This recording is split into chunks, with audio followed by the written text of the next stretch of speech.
Bonjour et bienvenue, très heureux de vous retrouver pour votre rendez-vous, le décryptage, l'analyse de l'actualité. C'est une gestion mais calamiteuse de la part du gouvernement, que Arnaud Montebourg, qui s'est vanté qu'une solution avait été trouvée, à remonter le moral de tout le monde l'espèce d'une journée pour que ça dégringole à la vitesse grand V le lendemain.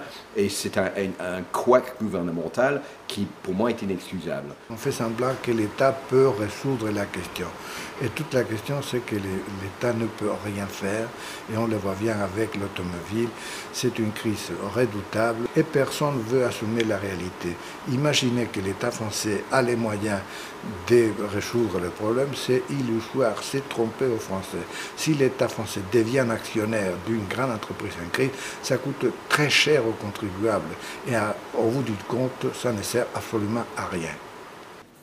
Le montant des engagements, c'est-à-dire la somme des dépenses qui seront faites par... Les Anglais redoutent toujours ces négociations et Tony Blair avait dit il y a un certain temps que la négociation sur le budget européen rend beaucoup plus facile l'idée de trouver un accord de paix au Moyen-Orient parce que c'est une mission impossible. J'ai l'impression qu'on est en train de vivre une sorte de mutation profonde du budget européen et en fait de la construction européenne. Alors, du coup, la France se trouve à la tête du groupe des pays pauvres du Sud et réclame grosso modo la même chose, c'est-à-dire plus de sous pour dépenser un peu plus. C'est une divergence de fond totale. Les Allemands ne veulent rien savoir et les Anglais non plus.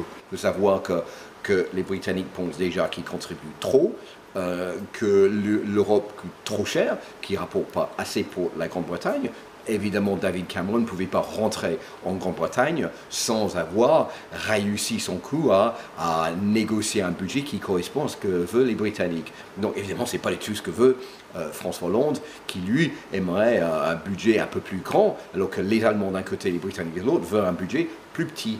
Donc évidemment, les négociations ont été extrêmement difficiles, c'est le moins qu'on puisse dire, mais le fait qu'ils arrivent à un compromis, à un budget, bon, c'est déjà énorme. Voilà la posture de Hollande, mais de toute façon, on va commencer avec le social. Je me demande parfois si le Parti communiste existe encore. Apparemment, oui. Qu'est-ce que les dirigeants communistes ont à dire de la crise, les salaires, l'industrie, que je cherche rien de clair, ni rien de pratique.